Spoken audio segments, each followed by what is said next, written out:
କ'ଣ ସାଙ୍ଗମାନେ, ମୁଁ ଆଜି ଆପଣଙ୍କୁ ଗୋଟେ କଥା କହିବି। ଆପଣମାନଙ୍କୁ ଭଲ ଲାଗିଲେ ନିହାତି କମେଣ୍ଟରେ କହିବେ। ଆମେ ହେଉଛନ୍ତି ନାରୀ, କିନ୍ତୁ ଆମର ସବୁଠି ଲୋଡ଼ା, କିନ୍ତୁ ସବୁଠି ଲୋଡ଼ା ନାହିଁ।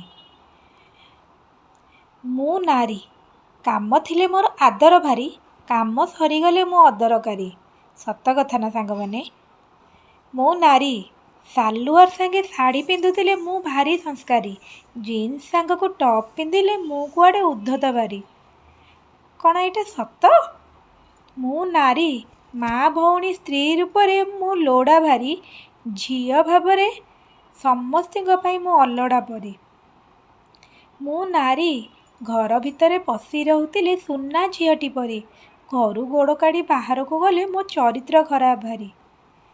ମୁଁ ନାରୀ, ସଭିଏ କୁହନ୍ତି ଦୁଇ କୂଳକୁ ହିତା, ମୁଁ ଦୁହିତା ପରି। ସତ କଥା ହେଲା ସମସ୍ତଙ୍କ ପାଇଁ ମୁଁ ବୋଝଠୁ ଓଜନ ଭାରି। ମୁଁ ନାରୀ, ଜନନୀ ଜୟା ଭଗିନୀ କେତେ ରୂପ ମୋହରି, ତଥାପି ସମାଜରେ ମୋର ପରିଚୟ ବୋଝ, ମାଲ, ଦୁଷ୍କର୍ମ ପୀଡ଼ିତା, ଏହା ହିଁ ପରିଚୟ ମୋହରି। କ'ଣ ସାଙ୍ଗମାନେ, ମୁଁ ଏଇଟା ଠିକ୍ କହିଲି କି ନାହିଁ? ଏଇଟା ଆପଣମାନେ ନିହାତି କମେଣ୍ଟରେ କହିବେ। ସମସ୍ତଙ୍କର ନାରୀ ଦରକାର, କିନ୍ତୁ ଝିଅ କାହାର ଦରକାର ନାହିଁ। ଠିକ୍ କହିଲି ନା ଭୁଲ? ଯଦି ଭୁଲ କହିଥିଲେ କ୍ଷମା କରିବେ, ଆଉ ଠିକ୍ କହିଥିଲେ ନିହାତି କମେଣ୍ଟ ବକ୍ସରେ ଲେଖିବେ। ରହିଲି, ଜୟ ଜଗନ୍ନାଥ।